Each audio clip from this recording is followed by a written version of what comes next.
us as the non-white people cheering the extinction of white people. That was on television. Think about that for a minute. It's hard to think about it, actually, because it's that evil. And if you wanted to encourage permanent racial division, maybe even violence in America, that is exactly how you would talk on television. These people are, but wait a second, you ask, what about the numbers? What happened to all those white people who are now missing from the census?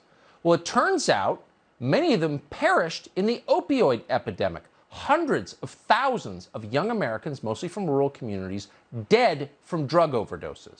If you change the population of a country without the consent of the people who live there, is that democracy?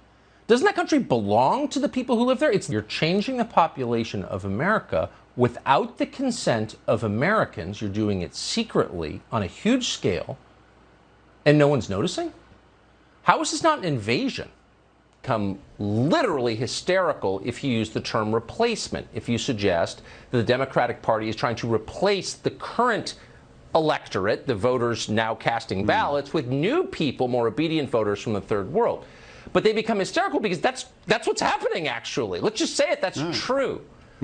If this was happening in your house, if you were in 6th grade, for example, and without telling you, your parents adopted a bunch of new siblings and gave them brand new bikes and let them stay up later and help them with their homework and gave them twice the allowance that they gave you, you would say to your siblings, I think we're being replaced by kids that our parents love more.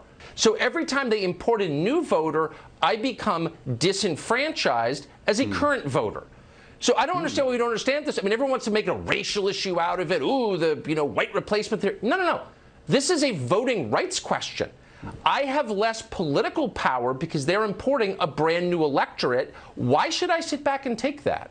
The power that I have as an American guaranteed at birth is one man, one vote, and they're diluting it. Of course, they imagine that these immigrants will come to America, that in the fullness of time, they will become citizens and they will gratefully vote Democratic. Not allowed to say that, Brett. It's so obvious, but you can't say it. Sorry.